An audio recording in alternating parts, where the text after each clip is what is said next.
don't have the proper technique, you're probably not going to see the results that you're looking for. And joining us now is personal trainer Mighty Joe Stankowski. Good to see you, buddy. Always a pleasure.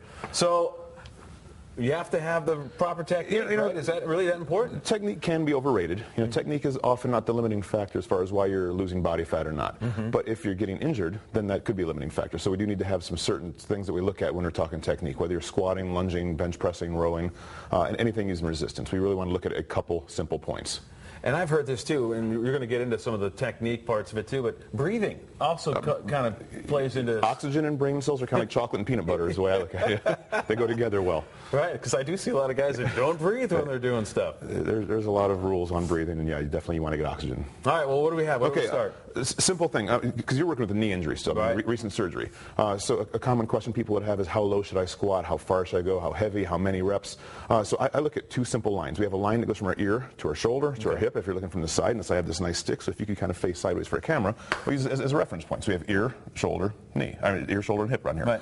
Right. If you turn around, what I could do with this too is I could put this on your back. Which way? This way? Just so you have your back towards me. So now what I want to have is this on your tailbone, on your back, and your head. So now we've got contact with these 3 points. Okay. So if you do a squat, we want to maintain that. Okay. And as you're going into the squatting position, we don't want to have our head roll forward where the stick starts to pop off of us. Right. We just want to try to maintain that line, ear, shoulder, and hip. Now obviously you're not going to have somebody holding a stick on your back when you're squatting, but it's a simple reference point. Right. You just kind of think of that. So if your head's shooting forward with what I call Jay Leno posture, because the chin comes forward, we're probably having our head too far forward for an exercise. And again, it doesn't matter if it's a row, a deadlift, a squat.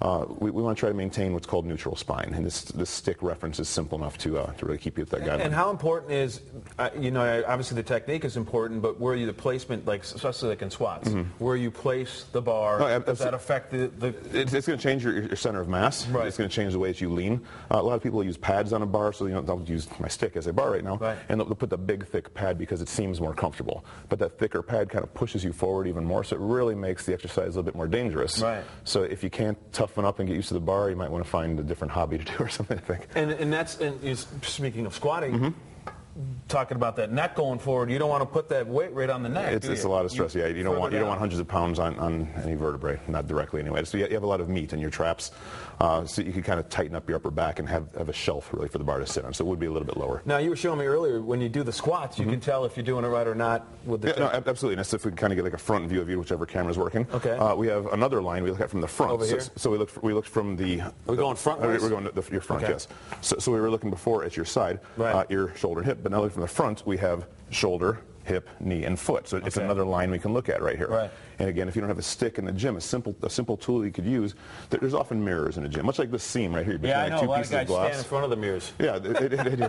Always blocking your weight you're trying to get, right? That's right. When you have like a seam, like right here we have like on 2 panels of mirror, you can kind of line yourself up with that, and you could use that as your reference point rather than having some idiot like me holding a stick in front of you and saying, no, you got to stay in line. Right. So just a couple simple reference points, just those lines, shoulder, hip, knee, foot, from the front and from the side, ear, shoulder, and hip. All right.